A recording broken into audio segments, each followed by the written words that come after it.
Landing zone, retour de terrain.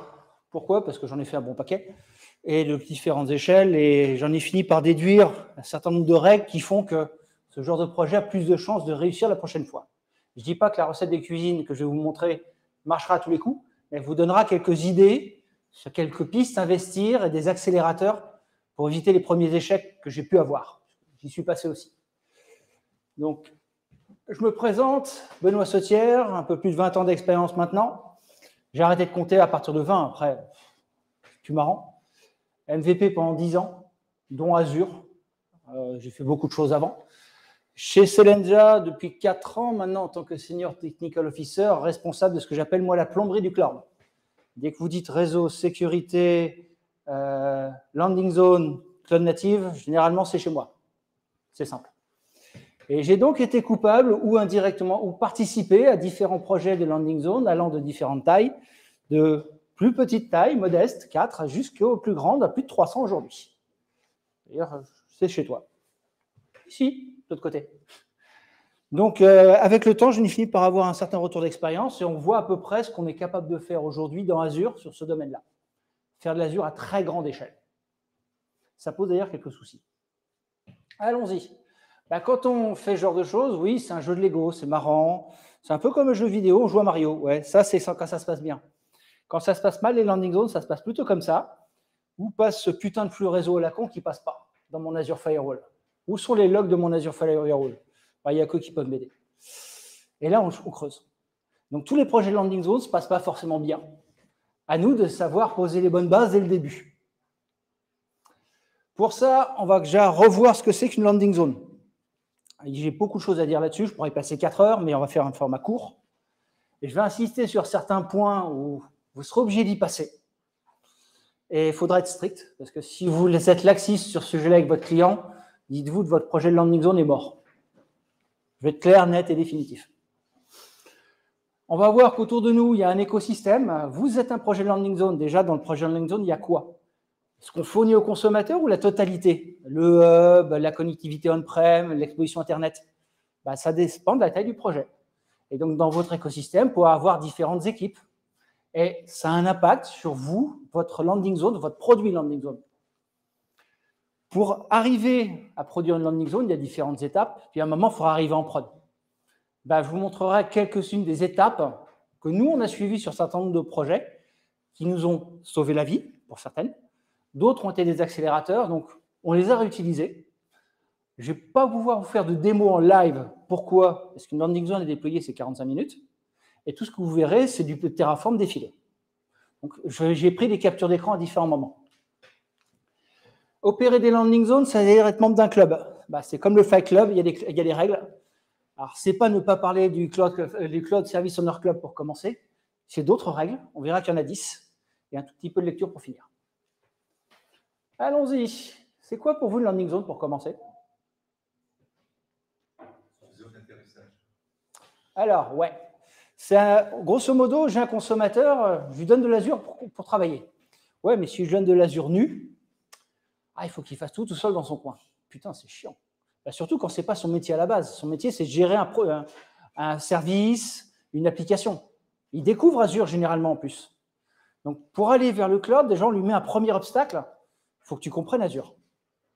Bah, le premier grand secret d'une landing zone, c'est qu'il faut aider le consommateur. Si vous n'aidez pas le consommateur, ça ne marchera jamais. Alors, c'est un environnement Azure préconfiguré pour un consommateur. Ce que j'appelle, moi, la notion d'environnement, c'est une souscription. J'entends parler de temps en temps qu'on me dit qu'on fait des landing zones avec des ressources groupes. Technologiquement faisable, à l'échelle, non. Pourquoi? Vous allez tenter de faire du micromanagement, mais à très grande échelle. C'est vous qui n'allez pas scaler. La techno, vous l'avez derrière dans Azure, mais vous serez incapable de scaler vous. Et si vous devez être le SPOF, bah, ça ne marche pas. Il faut aussi que vous aussi puissiez suivre. Donc, c'est un environnement, c'est une zone d'atterrissage, on a compris. Bon, chez Microsoft, c'est quelque chose qui était à peu près standardisé. Ça, c'est la définition d'une landing zone selon le Cloud Adoption Framework. Alors, Cloud Adoption Framework, c'est une terminologie historiquement Amazon, reprise par Microsoft. Il y a toute une méthodologie pour bien construire sa landing zone, bien commencer. On commence avec le business, qu'est-ce qu'on veut vendre aux consommateurs et ainsi de suite, jusqu'à l'opération et le déploiement. On y viendra. Bah, ce qu'il faut comprendre, c'est le résultat d'une sortie d'un produit multi-souscription, on va appeler ça comme ça, qui me produit un environnement que je mets à disposition d'un consommateur dans lequel il a une garantie. Le réseau, c'est fait. La sécurité, t'inquiète, on l'a travaillé pour toi. Tu ne peux pas contourner les règles qu'on t'a posées. C'est cool, on a posé de la gouvernance. L'aspect financier, on t'a posé des règles du jeu pour que tu puisses les respecter. C'est bien, on t'a posé des règles du jeu. Ça ne t'empêche pas de ne pas les respecter. Ça, c'est autre chose. Mais ce qui est bien, c'est qu'en ayant élagué tous ces sujets, et en ayant pris pour nous, le consommateur, qu'est-ce qu'il lui reste? Mon workload doit aller dans Azure, je dois le moderniser, je dois me focaliser là-dessus.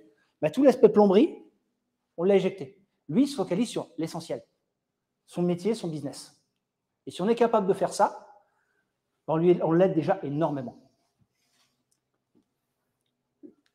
L'illustration vient de chez Microsoft. Le contenu de Landing Zone, on va retrouver à peu près tout ça. Est-ce qu'on aura la même chose chez tous les clients? La réponse est non. Pourquoi? Parce que quand je fais du cloud chez un client A ou un client B, selon leur métier, leur business, leurs appétences, ils n'ont pas les mêmes besoins des services Azure. Donc, ce n'est pas parce que vous posez ça chez un client que vous reposerez exactement la même chose chez le deuxième. Il y a un aspect industriel, oui, mais ce qui manque, c'est la notion de produit. On va y venir. D'ailleurs, c'est beaucoup de services Azure qu'on va utiliser pour poser des règles du jeu. Il y a une session tout à l'heure sur les Azure Policy. Je vous conseille d'y aller. Comment poser des règles du jeu dans Azure? Si vous ne le faites pas dès le début, vous ne pourrez pas le faire après. Voire très compliqué. Si ça, c'est bien fait dès le début, après, vos consommateurs vous disent merci, généralement. On va retrouver tout un tas de services Azure, je n'ai pas de problème. Est-ce qu'on va tous les avoir? Non. On verra qu'il n'y a pas qu'un seul type de landing zone, il peut même en avoir plusieurs. Déjà, j'ai donné la première recette de cuisine, c'est adapté à votre client. Ses besoins, c'est quoi son business, c'est quoi son métier, où est-ce qu'il veut aller? Si j'ai des clients qui me disent, moi, je veux reproduire ce que je fais on-prem, je veux faire un move to cloud, j'ai du IaaS, je veux du IaaS. Je ne vais pas construire une landing zone dédiée à Azure. Je vais te construire dans ce cas une landing zone dédiée avec AVS, Azure VMware Solutions. Ah, toi, tu fais de la data. Oui, VMware ne va pas t'intéresser. Le contenu de la landing zone en elle-même est propre à chaque consommateur. Puis après, c'est propre aussi à ses besoins, mais c'est aussi sa progression de maturité. Quand il découvre le cloud, il connaît on-prem. Ce qu'il connaît de on-prem, c'est les VM. Donc, il comprend très vite les VM dans Azure. Par contre, est-ce qu'il comprend le PaaS tout de suite? Ça dépend. Certains sont rapides, d'autres pas. Dans les landing zones, j'ai un client, entre le moment où on leur dit qu'ils sont on-prem et ils se trouvent dans Azure, il se passe entre 3 et 6 mois. Ils sont super performants. Mais entre 3 et 6 mois, ils sont partis d'une VM, ils en ont fait des services PaaS. Waouh! Ils ont travaillé pour ça. Donc, la progression de la maturité pose aussi une question. J'ai posé un cadre. Ah, mais mon consommateur évolue dedans. Si le cadre le restreint, ça a posé problème pour son business. Donc, il faut que ma landing zone aussi évolue avec le temps. Ce qui veut dire que ma landing zone est un produit qui doit pouvoir être mis à jour. Quand on me dit, tiens, je t'ai fini une souscription, je t'ai fini une landing zone, c'est faux.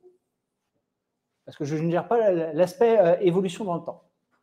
Et ça, c'est très important dans la conception même de la landing zone. Les illustrations viennent du Cloud Adoption Framework de Microsoft. Je n'ai rien inventé de ce côté-là. Il faut comprendre qu'il faut être capable de proposer un produit qui va évoluer, tout simplement. Et j'ai lâché le terme. Ah non, c'est le suivant. Pour construire tout ça, on a deux grandes approches. On a Microsoft avec son Cloud Adoption Framework, qui est très bien fait. Côté doc, méthodologie, c'est super. Et qui vient avec aussi ce qu'on appelle le rover. Grosso modo, c'est tout un système de tooling basé sur du Docker, embarqué dans un conteneur, qui m'orchestre le déploiement de tout ça. L'avantage pour moi, propriétaire du service Landing Zone, j'ai plus que de la conf à faire. Putain, c'est cool. Toute la plomberie de déploiement mise à jour, c'est réglé. Ça a des avantages. Mais dans certains cas, moi, j'étais obligé de faire du custom. Pourquoi? Le CAF est très bien fait, sauf qu'il couvre la totalité. Microsoft a voulu très bien faire. Il couvre l'identité, le stockage, le réseau, enfin tout. Le problème, c'est qu'aujourd'hui, à l'heure d'aujourd'hui, si vous me trouvez une entreprise qui n'a pas encore d'Office 365, qui n'a pas encore d'Azure AD, elles ne sont pas nombreuses. Un grand groupe qui va faire des landing zones qui n'a pas encore d'Azure AD, j'en connais pas beaucoup. Donc déjà, ça pose souci. Ce qui veut dire que le rover est très bien fait pour faire du greenfield. Je suis tout seul, le projet, je suis tout seul dessus, je vais tout faire de l'identité jusqu'à la landing zone livrée au consommateur. Ça, c'est vrai. Et dans beaucoup de cas, le projet de landing zone, c'est une équipe particulière qui va s'occuper de la souscription qu'on met à disposition du consommateur. Ce qui fait qu'on doit être capable de s'adapter au contexte client, la taille de notre projet, et le périmètre qu'il couvre. Et là, la techno ne nous aide pas. La techno Microsoft, elle fait très bien les choses sur ces parties-là, mais il faut la bricoler pour pouvoir s'adapter au contexte client. C'est pour ça que moi, petit à petit, j'ai fini par prendre la technique Microsoft, le rover est très bien fait, et l'adapter à mes besoins et rajouter ce que je n'ai pas trouvé dans Cloud Adoption Framework. Vous allez me dire, c'est complet ce truc-là. On verra. Alors, j'ai lâché le mot tout à l'heure, c'est un produit, c'est vrai. Vous livrez quelque chose à un consommateur, ce n'est pas une souscription, c'est un environnement. Pour lui, il faut le décrire. Et il faut le décrire avec ces mots. Dites-vous une chose, celui qui souscrit un produit landing zone, il ne connaît pas forcément Azure. Si vous avez de la chance, c'est qu'il est du monde de l'IT. Mais ça ne veut pas dire qu'il comprenne Azure. Donc, quand moi, je m'exprime techniquement, je fais attention aux termes que j'emploie, parce que sinon, il y a une interprétation, il y a un problème de compréhension parfois.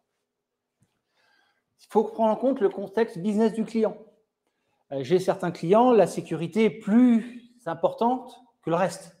Pourquoi? Parce que, ça dépend de leur métier, soit c'est contraint par leur métier, parce qu'il y a de la réglementation, et dans ce cas-là, la landing zone est contrainte par l'aspect sécurité. Ça ne veut pas dire que c'est drivé par la sécurité, il faut toujours écouter le consommateur à la base, mais c'est un sujet qu'il ne faut pas oublier. L'aspect aussi, il faut un produit clairement défini, avec ce qu'il est capable de faire, ce qu'il n'est pas capable de faire et ses limites. Parce que si vous vendez du rêve, il y a toujours un qui va vous trouver avec votre produit, il est censé faire ça. Oui, Azure saurait le faire. Oui, mais vous ne l'avez pas câblé. Non. Donc, il n'est pas mis à disposition. Non. Là, contractuellement, vous lui avez vendu du rêve, mais ça n'a pas marché. Parce que vous n'avez pas câblé tous les services Azure, les 200 et quelques. Ce qui veut dire qu'il va falloir une roadmap. OK. On va en parler tout à l'heure aussi avec Sylvain. Un produit, ça s'améliore avec le temps, donc il faut collecter les feedbacks. Ce n'est pas quelque chose qui se dessine dans un coin, dans une tour d'ivoire, en se disant le consommateur aura besoin de ça. Non, non, ça ne marche pas comme ça. On doit écouter le consommateur pour commencer. Et les accompagner.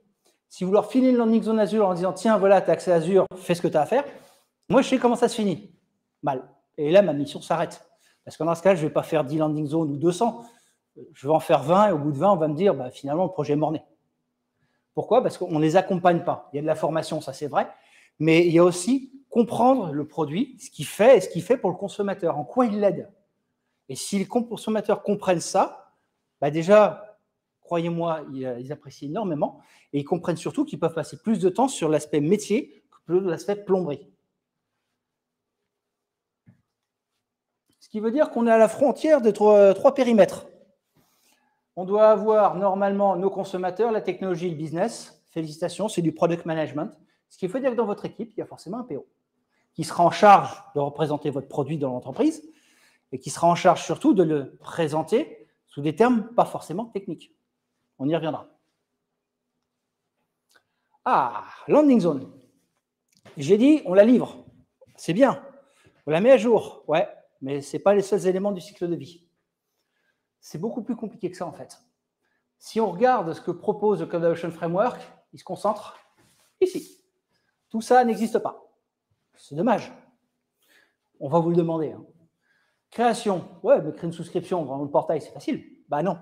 Avant même la création, il faut savoir si on peut la créer. Et il y a deux personnes qui vont nous y aider. Un, c'est le billing. Est-ce que j'ai le droit de livrer une souscription à un consommateur que je ne pourrais pas facturer? Si la réponse est pas de code de facturation, pas de landing zone. Vous ne pourrez pas rattraper après. C'est impossible. Des problèmes financiers compliqués. Vous allez vous battre avec des sujets qui vont vous perdre à l'infini. Sécurité. Ils ont deux réponses à apporter. Est-ce que les données qu'on va mettre dans Azure sont éligibles au cloud? Il y a une notion de classification propre à chaque entreprise. Certaines données sont éligibles au cloud, d'autres pas. Et les patterns d'architecture que le consommateur va utiliser correspondent-ils à ces données? Si la réponse est question des deux est oui, OK, il peut aller en cloud. Sinon, ça s'arrête tout de suite. Créer une souscription et déploiement de la landing zone. Deux choses séparées chez moi. Pourquoi? Parce que ça, je le reprends là. Lui, il reste là. Il n'y a pas besoin de le rejouer, lui. Créer une souscription, elle est créée, c'est fini. Vous pouvez essayer de créer une souscription en Terraform, c'est rigolo, ça ne sert pas à grand-chose. Landing zone, on y reviendra, c'est toute la logique de déploiement, d'industrialisation, organisée en modules, tout ce que vous voulez. OK. Bien sûr, infra as code, c'est quasiment obligatoire, je dis bien quasiment. Et il reste la partie plomberie. Parce que selon la taille de votre projet, vous avez livré une souscription complète, tous les services. Ouais, mais vous n'assurez pas la mise en place du hub. Ouais. Donc, vous n'avez pas livré le peering. Non. Ben non, c'est l'équipe hub qui doit la fournir. Donc, il faut vous fournir, soit manuellement, soit par des API avec l'équipe en face, la capacité à mettre en place un peering. Alors, un peering entre deux virtual networks, c'est facile. Un peering avec un virtual one, c'est un petit peu plus compliqué. Ça se pilote en centrale. Et c'est de la relation entre équipes, qui va développer l'API, ainsi de suite, j'en passe, il y en a beaucoup à dire. Sur la création, on s'en sort généralement. Là, on commence à échouer, c'est ici. Parce que déjà, on commence à comprendre que ma landing zone est versionnée. Oui, mais je ne connais pas la version. Si, j'ai la version dans mon repo Git, ça c'est vrai. Mais si je lance du code Terraform d'une version N+1 sur un déploiement qui a été fait en N-5, moi, je ne sais pas ce qui va se passer. J'en ai strictement aucune idée. Il y a des ressources qui vont être supprimées, d'autres créées. Ça a posé plein de soucis. Donc, vous ne maîtrisez pas. Le seul moyen de maîtriser réellement, c'est déjà de connaître la version sur laquelle vous déployez. Donc, si vous êtes en prod avec la version N et que vous passez en N+1, c'est le seul scénario d'upgrade que vous autorisez. C'est-à-dire que pour chaque landing zone, il faut que je connaisse sa version. Ouais, mais ce n'est pas une information que j'ai dans mon Terraform, ça. Donc, il faut que je le mette quelque part. On va y venir. Terraform ne répond pas à toutes les questions. Si je fais des déploiements, j'aurai forcément du clean-up. Ne vous inquiétez pas, même en Terraform, vous y passerez. Il faut s'assurer que les résidus de la version N-1 ne soient plus là. Ça, quand tout se passe bien, vous êtes capable de déployer, de mettre à jour, tout se passe bien. Vous êtes capable de gérer à 2, 3, 10, 20 landing zones. Puis à un moment, la demande du consommateur est la suivante. C'est bien, mais vous me livrez à tous la même chose. J'aimerais un peu de custom. Ouais, mais on vous dit, pour faire du custom, il faudrait faire du manuel. Alors déjà, dans les landing zones, toute opération manuelle est proscrite. On fait tout de manière industrielle. Concrètement, sur mes landing zones de mes consommateurs, le seul droit que j'ai sur leur landing zone, c'est reader. Comme ça, je m'exclus moi-même les possibilités de faire des actions manuelles. Et vous allez arriver à ce genre de choses. Moi, propriétaire de landing zone, je vais offrir la capacité à mes consommateurs de dire rajouter un produit, supprimer un produit ou modifier un produit. Cas concret que j'ai aujourd'hui, que je traite, dans mes landing zones, je livrais à l'origine Azure Bastion. Ouais, il était obligatoire. Mais dans le cas de mon contexte actuel, il y a plusieurs possibilités de Bastion. Et certaines ont été favorisées par rapport à Azure Bastion. Et on a fini par me dire, ce serait bien, mais qu'il soit optionnel. Comment transformer quelque chose qui était obligatoire en optionnel? Essayez de réfléchir à ça en Terraform, vous allez voir, ce n'est pas si simple que ça. Comment faire en sorte de gérer la configuration? Vous me dites, c'est facile. Azure Bastion, il est soit basique, soit standard. Ouais. Dans mon cas, moi, le consommateur peut faire le choix. Ouais, puis si vous avez imposé autre chose en Terraform, dans le test-tête, il va se passer quelque chose de bizarre. Il va falloir gérer ça. Là, Terraform ne vous aidera pas, il faudra du code. Donc, ajout, suppression de fonctionnalités, on se dit que ça va être simple. On y a passé un certain temps. Et arrive forcément la fin du cycle de vie, le démantèlement. Première opération, c'est la relocalisation. Je prends ma souscription, j'en mets dans un management group distinct. Ouais, ça ne marche pas. Pourquoi? Parce que j'ai utilisé des custom roles qui sont sur un assignable scope particulier, qui n'incluaient pas le ressource groupe de démantèlement. Évidemment, ça ne marche pas. C'est l'erreur qu'on fait régulièrement, j'y ai droit. Mon consommateur dit j'ai plus accès. Je ne veux plus ma landing zone, c'est vrai. Mais au sens airback, il y a toujours accès. Donc, il faut faire sauter ces airbags. Sinon, il peut toujours consommer. Je n'ai pas encore désactivé la souscription. Parce qu'entre les deux, il faut que je fasse mon démantèlement technique. J'ai livré quoi? Du réseau. Ouais. Donc, un VNet et un peering. Sur mon VNet, j'ai un adresse space. Sur le peering, il faut que je le rende. Parce que sinon, je ne peux pas réutiliser cette adresse space. Oula! Sujet intéressant. Ici, j'ai livré quelque chose qui est propre à chaque souscription, l'adresse space. Comment je m'assure que l'information qui est dedans est la bonne? Là encore, il faut la stocker quelque part. Plus marrant quand vous avez plusieurs adresses space, que vous avez plusieurs VNet. Ou plus marrant encore, quand vous proposez la capacité d'avoir plusieurs adresses space sur un même VNet. Encore plus rigolo. Désactivation de la souscription en termes de scripting, c'est super simple. Et enfin, on contacte la sécurité et le billing, parce que le billing doit savoir qu'on doit arrêter de facturer, et la sécurité doit savoir qu'elle ne recevra plus de log. Parce que elle, pas de log, ça veut dire j'ai un problème, j'ai pas de visibilité, et elle, c'est un risque. Donc, on finit forcément par eux. Je vous l'ai dit, Cloud Adoption Framework sont là. Manque de bol, le cycle de vie complet, c'est ça la vraie vie. C'est là où il faut commencer à customiser un peu la chose. Alors, jusqu'à maintenant, on a parlé d'une landing zone, mais en vérité, il y en a plusieurs. Il peut m'avoir l'intégralité du catalogue chez un même client. Bon, normalement, ça n'arrive pas, à cause de celle-là. Avec le temps, j'ai fini par créer cette classification des types de landing zone en fonction de la sensibilité sécurité du consommateur. S'il est très sensible à la sécurité, il finira par ici. S'il n'est absolument pas sensible au sujet, il finira par là, à peu de choses près. Plus vous montez en gamme, plus pour chacun des sujets que j'ai mis là, pour cette présentation, j'ai fait simple, j'ai traité les sujets réseau et privilèges, droit dans Azure, Azure AD. LZ1, c'était fait pour les gens qui me disent « J'aime bien ton produit landing zone, par contre, je voudrais faire ça avec. » Mais son explication me dit « Ok, tu veux faire quelque chose qui n'est absolument pas dans mon catalogue. Tu ne m'intéresses pas en tant que consommateur, déjà, tu ne m'intéresses pas, mais je ne peux pas lui dire d'aller se faire voir. » Donc, l'astuce que j'ai, c'est de dire « Ok, je t'offre cette capacité. » Par contre, c'est comme pour Spider-Man, hein. Grand pouvoir implique de grandes responsabilités. Tu es responsable de tout, sécurité, réseau. Tu vas monter ton propre projet de landing zone dans ton coin. S'il est d'accord et qu'il signe de son sang, moi, j'ai plus de problème. Il se démerde. Généralement, ça échoue. Donc après, il vient nous revoir. Et on va lui vendre, généralement, une de ces deux-là. J'y viens de ces deux-là parce que ça, c'est un cas à part. LZ2, Z3, c'est la différence. LZ2, tu as une très grande liberté dans Azure. Je dis bien une très grande. Par contre, je sais ce que tu fais dans tes souscriptions, entre autres avec des policies ou ce genre de choses, qui me permettent de m'assurer que tu ne fasses pas de bêtises. Mais je ne te restreins pas. Je t'offre la liberté la plus totale. Je dis bien presque, parce qu'on a quand même de l'audit. Je sais ce qui se passe sur ton réseau, j'ai quelques idées des risques que tu prends. LZ3, je commence à me dire, j'ai assez de maturité pour dire, mes consommateurs vont consommer un set de services. On va dire une vingtaine. Je vais passer du temps pour définir des règles pour ces services et les poser. On va poser des règles avec Azure Policy, par exemple, et s'assurer que les consommateurs sont obligés de les respecter. Sur le papier, c'est vachement bien. Ça offre la capacité de dire, j'ai un contrôle. Par contre, j'ai des services autres qui ne sont pas contrôlés. Pas de problème, le consommateur, il a le droit de le faire, mais c'est sa responsabilité de configurer ses services de manière sécurisée. Moi, je fais 90% du boulot sur les services les plus communs. Tu veux utiliser quelque chose que je n'ai pas au catalogue? Ok, cool, mais tu es responsable. Si le contrat est respecté, moi, ça me va.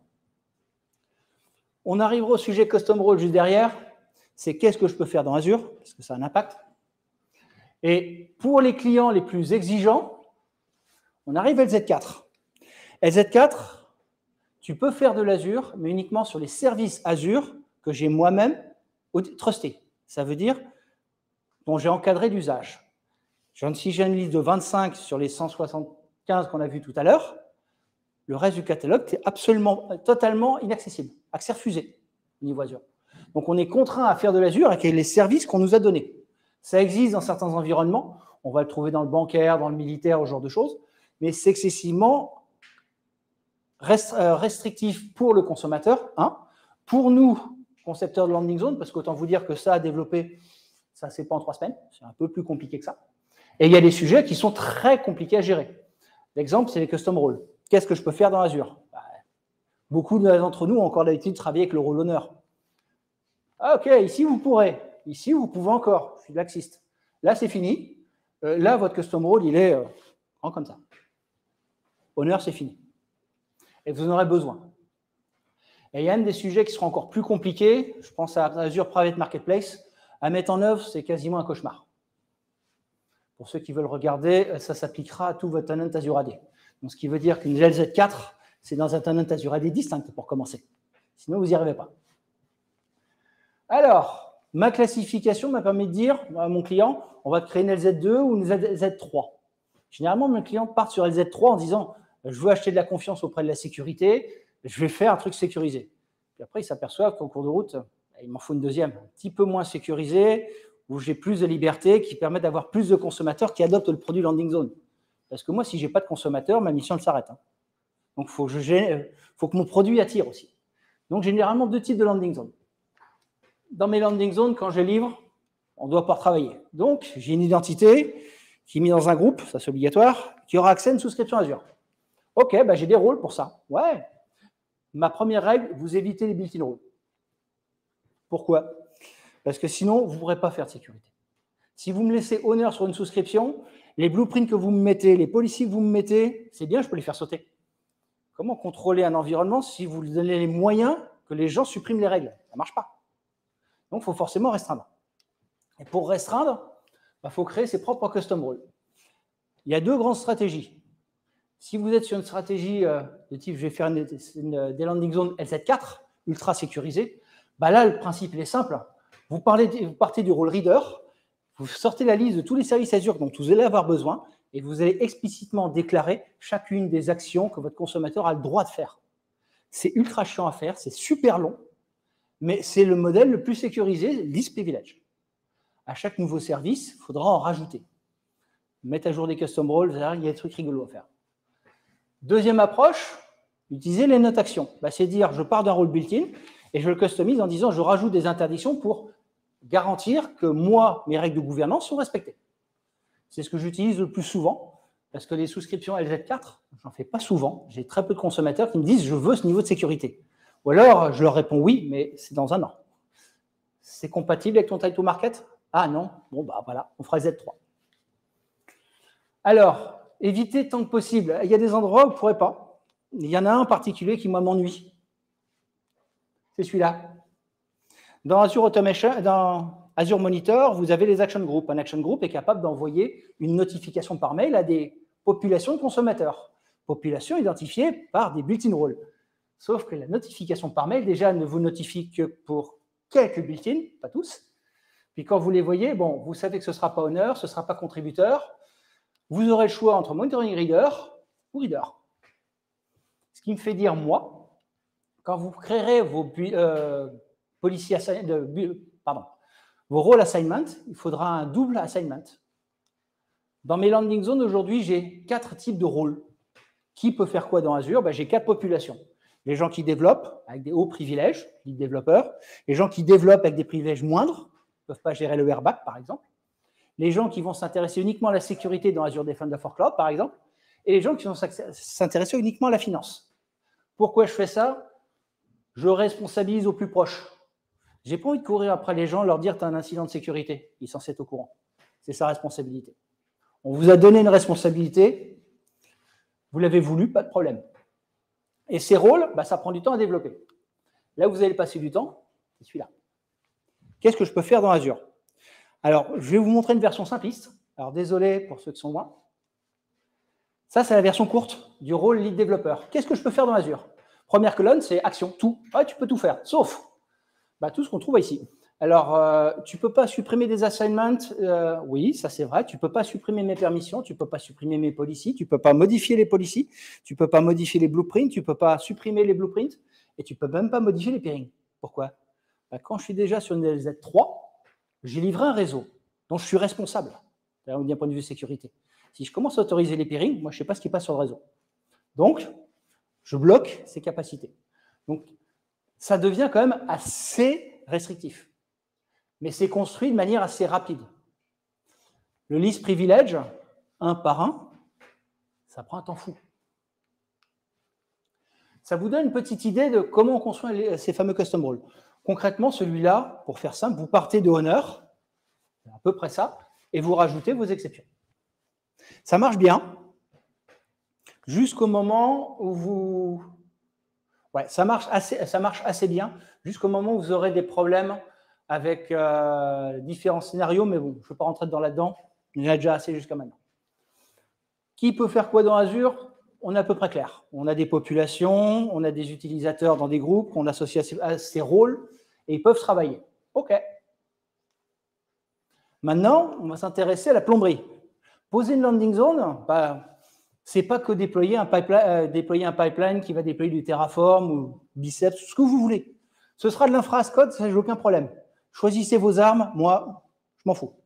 Par contre, ce qui va m'intéresser, c'est comment vous avez buildé tout ça. Bah, la première chose, pour construire votre landing zone de dev, il va falloir avoir un environnement représentatif. Et le meilleur moyen qu'on ait trouvé jusqu'à maintenant pour un environnement représentatif, bah, c'est l'approche qu'a retenu le rover qui proposait dans Collaboration Framework, c'est le fameux conteneur de dev. Bah, si vous avez sur votre poste WS Code, WSL, si on est sous Windows, plus Docker, vous êtes capable de créer un dev conteneur avec une image, certes un peu particulière, mais le contenu de votre Dockerfile sera identique entre ici, ici, ici et ici. Donc, le contenu de cette image, les versions de Docker, les versions de Terraform, les versions de module PowerShell, de CLI, de ce que vous voulez, seront garanties identiques sur tous les environnements et tourneront de la même manière. On est sur Linux ici, on sera sur Linux partout. On sera sûr que le code exécuté à un endroit s'exécutera de la même manière sur un autre. Pour ceux qui ont déjà essayé, faire du CLI Windows et du CLI Linux, c'est très rigolo. La gestion des variables, c'est fun. Ça me permet d'avoir mon environnement de développement. Bah là, je développe dans mon coin. Mais il y a un moment, il va falloir builder, assembler. Bah, on met à disposition une première souscription pour assembler. Mon code est stocké dans un repo, alors GitHub, tout ce que vous voulez. Je suis agnostique. Tant que ça fait du Git et que ça respecte ses principes, je prends. Et on va utiliser un pipeline pour builder sur cette souscription. On est peut-être 10 à développer sur le produit Landing Zone, mais il y a un moment, il faut qu'on assemble tout. Parfait. On va déployer avec un pipeline. Là encore, Azure DevOps, GitHub Action. Vous avez le choix des armes, agnostique, je m'en fous. Ce qui va m'intéresser, c'est ici. Quand on a buildé une version, il faut qu'on en fasse une version. Il faut qu'on en fasse quelque chose qui soit reproductible sur tous les autres environnements et qu'on soit sûr que ce qu'on va déployer sera toujours identique. Pour ça, on a un principe dans le DevOps qui est assez intéressant, c'est le principe de l'artefact. On va créer un artefact. Dans mon cas, moi, c'est un fichier zip qui contient la définition même de ma landing zone, le code Terraform, tout ce qu'il faut dedans, et il est tagué. J'ai deux types de tags. Pré-version, pré-release, release. Pourquoi? Il y a ce que je déploie en prod et il y a ce que je déploie en avance de phase pour tester. Parce que je sais une chose, avant de faire une release, je vais faire des erreurs. Il va falloir que j'en fasse plusieurs. Et l'avantage avec ça, c'est quand j'arrive ici, le pipeline, il sait qu'il doit déployer une release ou une pré-release, une version particulière, en utilisant un hosted agent techno que vous voulez, et il va targeter une souscription. Voilà l'aspect minimaliste pour déployer une landing zone. Il y a juste un problème. C'est quand lui, je le lance, il va me poser plein de questions. Je veux un nom de souscription, je veux un ID, je veux un VNet, enfin, tout ce qu'il nous faut pour construire la landing zone. Ouais, où est-ce que je mets ces paramètres? Alors, il n'y a pas la réponse dans le rover de Microsoft. C'est à nous de saisir à la main. La première réponse, c'est de dire, ici, je crée un folder particulier et je crée un fichier JSON par consommateur de landing zone. Et je mets la conf dedans. Au moins, pour nous, c'est facile, on lui donne un paramètre. C'est la première réponse. Mais cette réponse, c'est une réponse, je dirais, à court terme. Vous allez voir pourquoi. Cette première approche, ça vous permet de construire votre plateforme de dev, commencer votre prod. Je suis d'accord. Voilà comment ça a fini chez un de mes clients. Pourquoi? Parce que dès le début, il nous a dit, OK, pour la landing zone. Par contre, on voudrait tout de suite que ce soit accessible depuis ServiceNow. Ouais. Le consommateur self-service doit être en capacité de commander lui-même sa landing zone. Alors maintenant, essayez de vous mettre à la place d'un consommateur. Il doit remplir le formulaire. À un moment, il verra apparaître run JP. Généralement, il est mort. Il ne sait pas quoi mettre. À moins qu'il soit de culture réseau, ça ne marche pas. Donc déjà, on sait qu'on va avoir un problème à résoudre ici. On verra comment on l'a résolu ici. Mon pipeline il est resté là. Je sais que je vais devoir l'instancier. On va faire des API. C'est la destination. Donc, si on fait des API, je vais forcément avoir un APIM. C'est logique. Je vais forcément avoir des fonctions, enfin des API elles-mêmes que je vais porter par des fonctions. Je vous laisse le choix du langage. Je m'en fous. Je n'ai pas de problème par rapport à ça. Et au lieu de stocker ma conf dans un JSON pour chacun de mes consommateurs, ça monte dans une base Cosmos DB. Et ça, c'est un avantage pour moi parce qu'à un moment, on va parler modularisation et on va parler personnalisation de la landing zone. Est-ce que vous voulez personnaliser quelque chose dans une base de données ou dans plein de fichiers? La base de données est quand même vachement mieux pour ça. Tout ça, pour me produire des logs et des métriques, ça va me produire des dashboards, je veux savoir comment marcher le déploiement et ainsi de suite. Ça commence à devenir un service complet des déployer landing zone. C'est plus simplement lancer un pipeline. Et pourquoi c'était intéressant pour nous? Parce qu'on sait, c'est la semaine prochaine d'ailleurs, qu'on fait l'intégration avec ServiceNow, le consommateur sera capable de créer sa landing zone tout seul, comme un grand. Plus besoin de tickets, plus besoin d'appel au support, c'est simple. Par contre, nous, on a une autre demande, ça. Parce que plus on a de landing zone, plus il faut les créer, plus il faut les maintenir. Donc, il y a quelqu'un qui bosse. Mais plus on en a, plus on passe de temps là-dessus. Mais plus assez de temps avec nos consommateurs. C'est pas bon. Donc, il faut pouvoir externaliser les opérations de moindre importance. Les créations et upgrades de landing zone, si on était capable de les externaliser, ce serait bien. On va y venir. Vu que d'ailleurs, c'est des API, alors, c'était pris avant quoi, ça? Avant-hier? Oui, c'est ça. Avant-hier, voilà toutes les opérations qu'on a pour un client donné en termes de manipulation de landing zone. Donc, on est loin du « je crée une souscription, je la mets dans mon management group, je lance un pipeline, je relance un pipeline pour faire une mise à jour et j'ai un pipeline pour supprimer ». On est déjà beaucoup plus loin. Et je n'ai même pas encore la configuration de la landing zone, j'ai juste son déploiement, gestion de son déploiement, de sa mise à jour. Alors, désolé, ça ne rentrait pas. Heureusement, j'ai la version plus courte et lisible. Il me fallait faire une CLI. On a développé une CLI qui propose les différentes opérations de gestion des souscriptions, des landing zones, pardon. Je veux pouvoir mettre à jour une souscription, mettre à jour les role assignments, mettre à jour le code de facturation, déclencher des mises à jour particulières, avoir l'historique des mises à jour, annuler des opérations en cours. Et ça devient une gestion.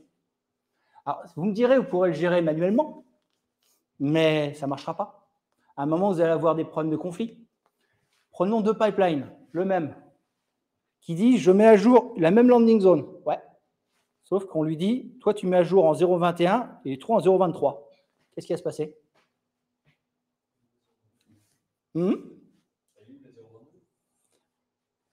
Ça, c'est un problème d'orchestration de déploiement. On va y venir. Il y a aussi celui-là. Premier qui a gagné. Donc, soit la landing zone repart dans le passé et risque de supprimer des ressources. On supprime des ressources dans la souscription du consommateur. Est-ce qu'on ne casserait pas son workload par hasard? Il y a peut-être des chances. Erreur. Soit je laisse Terraform gérer avec le TF7 et dire le TF7 est verrouillé, tu ne peux pas. Mais dans ce cas-là, vous avez lancé le déploiement, le pipeline était lancé, le pipeline vient de cracher. Il aurait fallu gérer ça plus tôt. Nous, on a géré ça au niveau de la base de données avec une table lock qui dit quand une opération est en cours, ça crée un log dans la base de données, ce qui fait que je lance une opération, je commence par vérifier le lock. S'il est là, je ne peux rien faire. C'est le même principe des locks Azure, mais stockés dans la base de données. Et ça me garantit qu'on ne peut pas lancer deux opérations d'upgrade au même moment. Ou simili.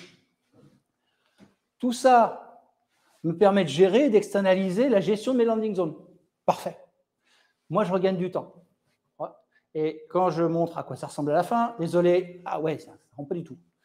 Je vois que j'ai un certain nombre de souscriptions qui sont sur de type non de production. Déjà, mon première définition de mon produit, c'était de dire, je donne quoi au consommateur? Une souscription, ouais. Mais dans Azure, il y a différents types de souscriptions.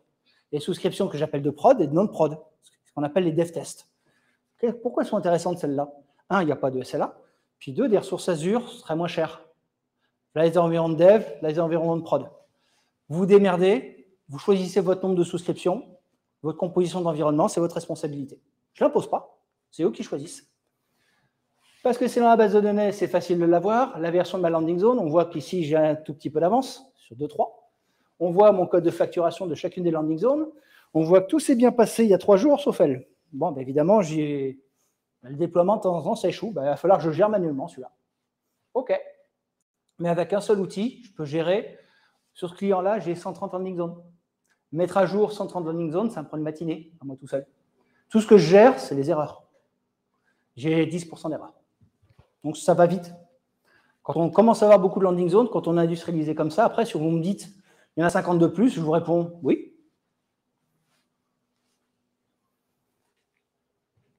On a vu à peu près un peu de technique. Maintenant, voyons voir ce qui se passe autour de nous. Je suis encore dans les temps ou pas? Je vois un petit peu. Nous sommes un projet landing zone, c'est bien. Oui, je suis dans les temps. Mais on n'est pas tout seul. C'est le titre du slide. On est en plein milieu, ça c'est vrai. Mais autour de nous, il y a des gens qui nous influent, ou on va influencer, ou on influence sur nous. Landing zone, on a des consommateurs. Déjà, ils vont souscrire, ils vont consommer, et ils vont nous faire des feedbacks. Première règle, vous écoutez le consommateur. Vous n'écoutez pas les gens qui vous disent « voilà le besoin des consommateurs ». Ça ne marche pas. C'est la première chose d'écouter. Mais ça, c'est parce que vous avez une relation directe. Vous pouvez dialoguer avec eux. Le problème, c'est moi, je suis externe. J'arrive dans une entreprise. L'entreprise, je ne la connais pas, je n'ai pas forcément les contacts. Bah, cette relation directe, elle ne se crée pas facilement. C'est pour ça que dans les entreprises, on a de plus en plus d'entités, moi j'ai appelé ça Digital Advisory, qui sont déjà dans l'entreprise et qui connaissent les consommateurs, leurs besoins. À peu de choses près, ils sont 3 étages plus haut que nous dans la hiérarchie. Ils ont accès au budget et ils discutent des sujets stratégiques. C'est cool. Bah, nous, on leur propose un produit. Eux le contextualisent auprès des consommateurs en leur disant on a dans le catalogue quelque chose qui s'appelle un produit landing zone qui se permettra de faire ceci, ceci, ceci. Est-ce que ça correspond à ton besoin ou pas? Et eux nous font le feedback. Dans les 6 prochains mois, tu auras autant de consommateurs. Ils auront besoin de ça. Cool, c'est pour ma roadmap. Le risque, c'est qu'ils nous influencent. Parce qu'eux aussi, eux-mêmes sont influencés.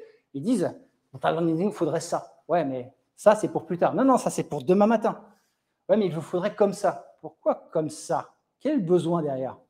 C'est qu'il y a quelqu'un qui est derrière. On va y venir. Landing zone, c'est bien de livrer une landing zone. Mais si je n'ai pas mon peering, ça ne marche pas.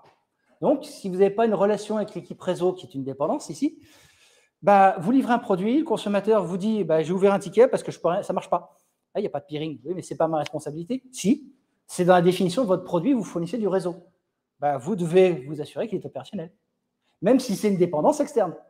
Alors, si l'intégration est bien faite, OK, c'est une API pour appeler une autre API chez eux qui va mettre en place le peering sur Virtual One ou ce que vous voulez, mais c'est de la plomberie à mettre en œuvre. Et généralement, c'est là que ça coince. Et c'est très rare d'avoir un projet qui couvre les deux. J'aimerais bien, mais ça ne marche pas. SOC, ils sont là. Bah ouais, ils sont obligés. On va les alimenter en log, ce que j'appelle l'intégration. Eux vont nous retrouver les incidents. Que mes consommateurs soient informés des incidents, c'est bien. Et que je le sache aussi pour améliorer le produit en landing zone, c'est quand même vachement mieux. Parce que sinon, je suis aveugle. Et moi, j'en ai besoin. SOC, j'ai besoin d'eux aussi parce qu'eux vont formaliser le risque auprès de la sécurité. Voilà factuellement les incidents de sécurité. Qu'est-ce qu'on doit remédier, et ainsi de suite. Parce que le gros problème que j'ai avec la sécurité, c'est qu'il me génère un effet tunnel. Pourquoi? Bah, ils découvrent aussi Cloud encore aujourd'hui. Pour eux, c'est un environnement risqué. Si c'est risqué, excuse-moi, je te réponds en 3 semaines. Bah, aujourd'hui, c'est qu'ils ont du mal à répondre. Donc, il leur faut quelqu'un pour les aider. Si c'est moi, ils m'accuseront de dire que je vends, entre guillemets, ma boutique. Mais vu que c'est le SOC qui vient leur dire voilà le ressenti, voilà ce qui se passe dans les landing zones de manière totalement neutre, ils écoutent plus facilement le SOC que moi. Après, identité, bah, c'est à part aussi. Hein. Je vous l'ai dit tout à l'heure, il y a de très grandes chances que vous commencez votre projet landing zone, vous n'allez pas dire on va créer un Azure AD dédié à ça. Bah non, il existe déjà. Il y a déjà de l'Office 365, il y a déjà du Mobile Device Management, il y a déjà du MDM. Donc, on va s'intégrer avec ça. Ce qui veut dire qu'il faut trouver le moyen de consommer de l'Azure AD, mais sans en être dépendant. Support. Dès que vous êtes tagué comme étant quelqu'un de compétent Azure dans une entreprise, on vous envoie tous les incidents. C'est con, mais ça marche comme ça. Donc, il va falloir très tôt dire ça c'est un incident Azure, ça, c'est un incident landing zone. Il faut être capable de le catégoriser rapidement. Sinon, vous récupérez tous les incidents de la Terre. Et si vous récupérez tous les incidents de la Terre, vous faites 90% de votre activité en support. Et 10% landing zone. Autrement dit, bah, landing zone est mort. Et au début, j'étais contre, mais j'ai fini par les intégrer, eux. Non, déconnez pas. En tant que consultant, on est censé avoir des soft skills, et l'une d'entre elles était la capacité à communiquer à travers de très beaux PowerPoint. Vous voyez bien? Bon, ce n'est pas des PowerPoint qu'on ne peut pas avoir à la keynote d'Apple. Ouais. Mais eux, ce n'est plus une soft skill, hein. C'est une hard skill.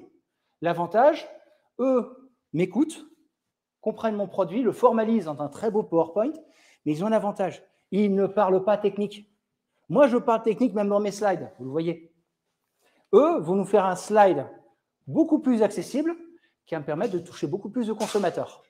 Et concrètement, ça m'a plus aidé que ça, paradoxalement. Donc voilà à peu près les forces en présence. Pourquoi je dis les forces en présence? Parce qu'il y a de grandes chances que quand certaines discussions commencent, ça se finisse un peu comme ça. Désolé, bon, c'est un peu sombre. Mais vous vous retrouvez au milieu parce que vous êtes l'ennemi. Parce que vous pensez différemment des autres. Oui, je pense un produit industriel à destination des consommateurs. Toi, tu penses sécurité, toi, tu penses réseau, toi, tu penses identité. Ouais, mais vous vendez tous votre chapelle. Moi, je vends un produit à un consommateur. Ce n'est Pas la même chose. Alors, mettre en place une landing zone, ça implique de respecter certains paliers. J'apprends rien à personne, il faut savoir marcher avant de savoir courir. Mais avec le temps, j'ai fini par formaliser ça de manière un peu plus claire. Alors, c'est pour vous, pas à montrer à vos consommateurs. Pourquoi? Parce que vous voudrez aller tout à la fin. Mais le problème, c'est en combien de temps serez-vous capable d'aller à la fin? Ça, c'est autre chose. C'est classique, on apprend à savoir ramper avant de savoir courir, donc on va faire l'inventaire. L'objectif pour moi, c'est d'arriver ici. Ici, c'est je livre ma première landing zone en prod. Donc j'embarque mes premiers consommateurs. OK. Donc de là, je suis en prod. Là, je suis en cours de construction. Là, on me tolérera des erreurs. Là, je suis mort, je suis en prod. Si je casse quelque chose ici, je peux casser le workload du consommateur. Casser de la prod de 1 consommateur, c'est facile. Mais quand j'ai 300 souscriptions, que je me vote sur un upgrade de 300 souscriptions, je vous laisse deviner ce qui se passe. Vous cassez 300 prod.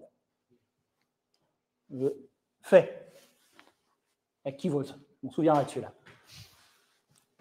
Alors, avant, il y a des bonnes bases à avoir. J'ai cité tout à l'heure VS Code.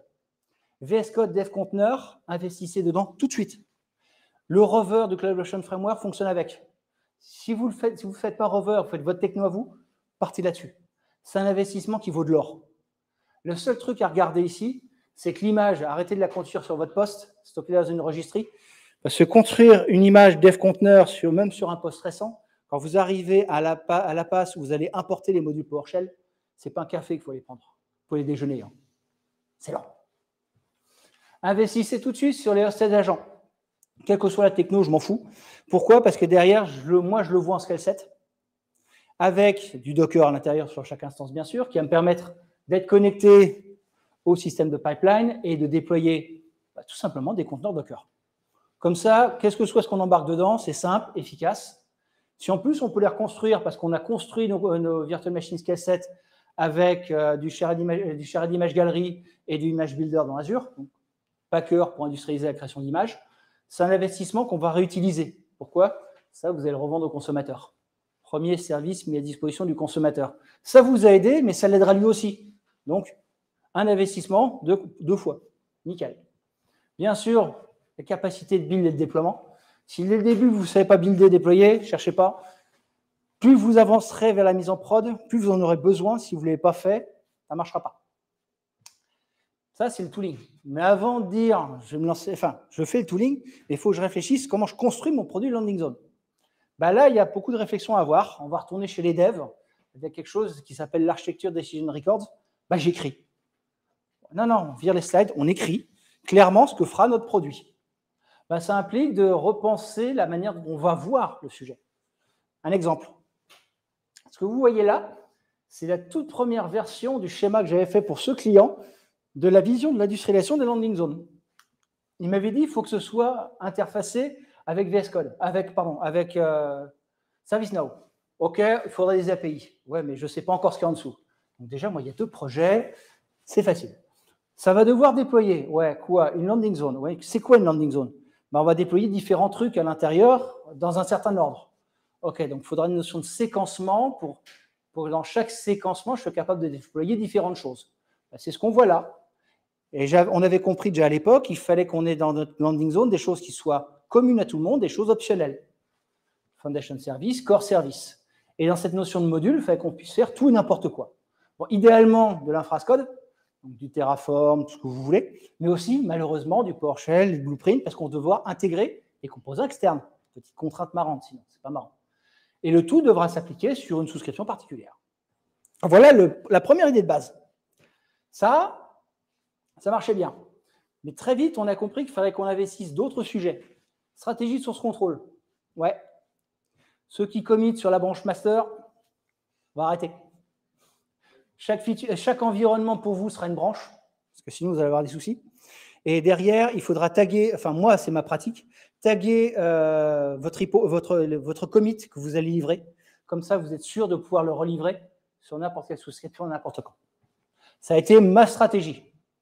Pour le release management, je vous l'ai donné. Les conteneurs, c'est bien.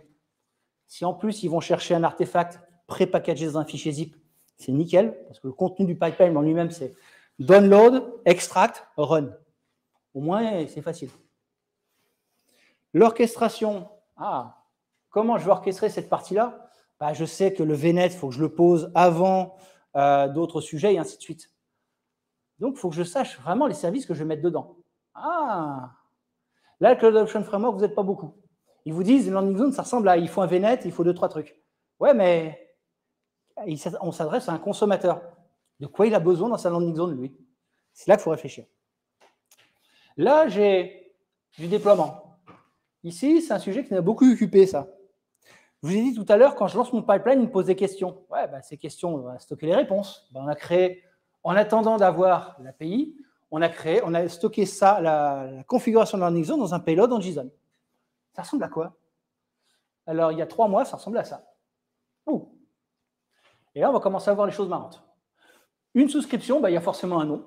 Logique. Hein. Alors, dans votre gestion des landing zones, le nom Azure, il s'en fout totalement. Il faut avoir 10 souscriptions qui portent le même nom, ça ne le dérange pas. Par contre, dans vos scripts, ça va vous déranger. Donc, si vous raisonnez, c'est les subscription ID. Usage. Bah, quand je livre une souscription, il faut que je crée une souscription. Est-ce que ce sera dev test ou prod? Après, on ne peut plus changer. Hein. Mais c'est une proposition que je fais au consommateur. Chose marrante. Chaque landing zone doit avoir un VNet. Ouais. Mais l'adresse space doit être unique. Oui. En non-overlapping. Ouais. Comment vous faites? Avec un fichier Excel? Ça ne tient pas. Quelqu'un qui répond du côté réseau? Ça ne va pas marcher non plus. Donc, il faut trouver un moyen de gérer ça de manière industrielle. C'est là-dessus, normalement. Mais ici, je sais que dans cette landing zone, je fournis un VNet avec un IP plan de type internal. Déjà, un IP plan, bah, ça veut dire qu'au catalogue, je peux en avoir plusieurs. Ouais. Faut y venir. Dans ma landing zone, j'ai des services obligatoires, des optionnels. Bah, ici, j'ai un premier optionnel, c'est publication. Il sera déployé. Cette landing zone sera déployée dans une version particulière, dite une release. Ah, il y a 3 mois, celle-là. Il faudra que je remette toujours mes slides. Et petite astuce pour vous, une landing zone, j'ai des consommateurs qui doivent y accéder. Pour ça, il faut que je leur mette des droits. Bah, des utilisateurs sont mis dans des groupes, et ces groupes, on fait un role assignment. Ce que vous voyez là, bah, c'est les role assignments qu'on va faire. Dans la création des landing zones, ne gérez pas la création des groupes. Pourquoi? L'identité, c'est toujours un sujet à part. Ça fonctionne différemment dans toutes les entreprises. Il y a des règles différentes dans toutes les entreprises. Moi, j'ai fini par dire, fournissez-moi les groupes. Donc, fournissez-moi les groupes ID que je vais utiliser. Je ne crée pas les groupes. Il faut des droits dans Azure AD, c'est compliqué à avoir. OK, ciao. Puis, c'est un avantage pour moi. Rappelez-vous la maturité des consommateurs. Ben, ici, j'ai 4 rôles, donc j'ai potentiellement 4 groupes. Je peux séparer mes responsabilités dans la landing zone. Mais si le consommateur ne comprend pas ça, ben, il dit, je crée un groupe, je mets même partout. Ouais, ça marche. Ouais, mais en cours de route, il finit par apprendre. Alors, on a des API qui lui permettent de changer. Donc, la landing zone, elle ne change pas, elle devient configurable. C'était la première configuration qu'on a faite. Ah, il m'en manque encore. Oh, c'est bon. Alors, elle peut être dilatée. Allons-y. IPAM, ça, je vous le donne aussi. Des ranges IP, quand vous avez 300 landing zones, vous ne pouvez pas gérer. Donc, on a fini par dire, on standardise le service. T-shirt.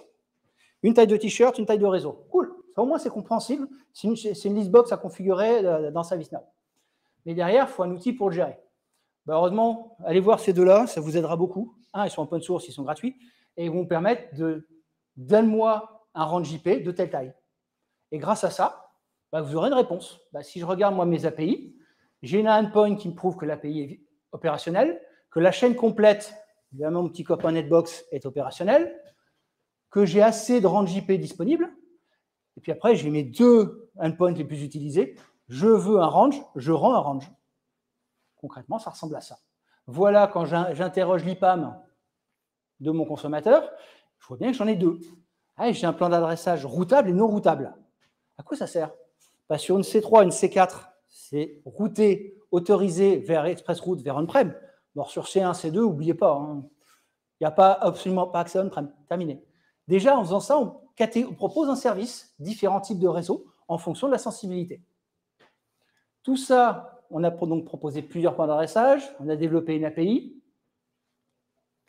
Quand mes appels d'API, moi, ça ne ressemble plus qu'à ça. Et dans mon IPAM, il est clairement dit, ce plan d'adressage sera adressé à tel consommateur, telle souscription pour tel type d'usage. Donc, l'équipe réseau sait très bien qui consomme quoi. Et ça, c'est pratique. Pour les ouvertures de flux, c'est pratique. Vous ouvrez le range global au lieu de faire un par un. Yes! Alors, on passe en prod. Qu'est-ce qu'il vous faut pour passer en prod? Presque. Avant les utilisateurs. Non. Merci. C'est le dernier appel. Onboarding. C'est bien de dire, je t'ai donné une landing zone, mais si vous n'avez pas de doc, l'accompagnement qui va avec, ça ne marchera pas. Il faut être prêt ce jour-là. Vous embarquez votre premier consommateur. C'est lui qui fait les premiers feedbacks. S'il ne comprend pas votre produit, il y a un truc qui ne va pas. Si vous êtes en prod, votre première landing zone, il faut l'upgrader. Ouais. Vous avez testé? Relancer le même pipeline? Vous allez voir, c'est rigolo. Il y a plein de trucs à découvrir. Ça se prépare, ça. Basculer vers les API, du payload à API. Ouais, je vous ai dit, on peut conserver le fichier dans le repo Git avec la définition du payload dans un fichier JSON. Quand vous commencez à avoir beaucoup de souscriptions ici, je vous conseille de passer au modèle au-dessus avec API. Oui, il y a un invest, mais à 130 landing zones, ça nous a sauvé la vie. Et dernier rappel, si vous ne le faites pas déjà ici, vos tests d'infrastructure, testez votre code, vous ne le ferez plus après. Et vous découvrirez vos problèmes, mais trop tard, parce que c'est vos consommateurs qui vous appelleront en disant « ça ne marche pas ». Donc, si vous avez le droit de reculer, mais ici, vous ne pourrez plus.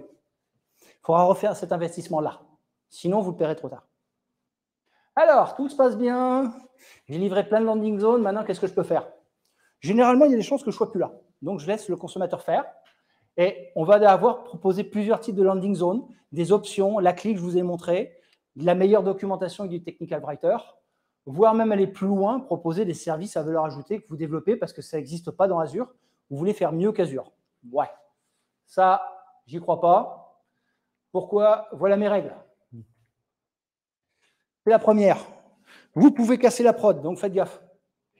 Bah, ça implique ma deuxième règle. Tester, c'est douter. Si tu ne comprends pas, va voir la première. Quand tu auras cassé la prod, tu testeras après. On apprend comme ça généralement. Trust no one. Vous croyez le consommateur, pas quelqu'un qui se présente comme le consommateur représentant ses besoins. La sécurité pense que le consommateur a besoin de ça. Non, je m'adresse à un consommateur, toi, c'est la sécurité, c'est deux personnages différents. Never go back. Version N plus 1. Ouais, ça marche. Mais si j'ai entendu tout à l'heure, on est en version N, on fait N plus 2. Ça marche? Il faut jouer toutes les versions. Parce que déjà, vous n'avez pas testé le grand saut, ça j'en suis certain. Et never go back, cherchez pas. Si vous n'avez pas testé le N plus 2, le N moins 1, je suis sûr que vous ne l'avez pas testé. Donc, vous allez casser la prod. Donc, landing zone, vous ferez toujours une version N plus 1. Vous avez un bug en prod, vous créez une release. Un phrase code. Toujours prouver que ça fonctionne. Sinon, vous êtes en défaut de prouver que vous faites bien votre boulot. Surtout pour les landing zones. Vous pouvez casser de la prod d'un client, prouvez-lui que votre service fonctionne. Du monitoring, ainsi de suite. Ça va planter. Le jour-là, il faut être prêt. Vous avez réfléchi? Diplôme de l'ingénieur. Parce qu'on a un diplôme d'ingénieur en France, on se déchausser, je parle. On est capable de dire, ouais, je peux faire mieux que le cloud provider. Ouais. Sauf que le cloud provider, le mec en face, ils ne sont pas tout seuls, ils sont plutôt 600 à développer un produit. Ils ont tous des PhD, des doctorats sur ces sujets depuis à peu près une dizaine d'années. Mais on pense quand même qu'on est capable de le faire. Vous verrez, ça ne marche pas. Plus vous serez proche des API Azure, plus ça va brûler. Ouais, il y a des changements que vous ne verrez pas. Et trop tard, il faudra tester. Donc les nightly builds, ça peut être bien. Et ma dernière, quand tu as créé des landing zones et on te dit qu'il faut les améliorer et créer de la consommation, c'est cool, tu prends les landing zones actuelles et tu déplaces les workloads dedans. Oui, comme ça fait de la conso. Non, ça ne rend pas les ressources conformes. Malheureusement, ça ne marche pas comme ça. Et si vous faites comme ça, il y a de grandes chances que vous cassez aussi les workloads. Voilà mes retours. Si j'ai trois lectures à vous proposer, Cloud Adoption Framework, les anti-patterns du Cloud Adoption Framework, lisez-les. Si vous en trouvez un ou plusieurs sur votre projet, vous savez quoi corriger. Les Azure Policy, une source, c'est super bien fait. Comme ça, il n'y a plus besoin de les écrire.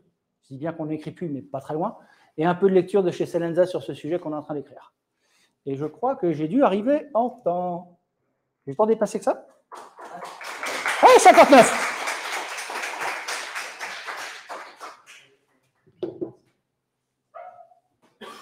Des questions? Donc, c'est un grand jeu de Lego. Ouais. C'est un gros projet. Ouais. Mais c'est un produit. C'est ça qu'il faut retenir. Ce n'est pas que de la technique. Les tests qu'il faut faire, c'est des tests automatisés. Ouais. Toutes les nuits, je build mes deux types de landing zone. Comme ça, je sais si ça marche. Le lendemain, je sais si ça marche. Et ça, c'est obligatoire.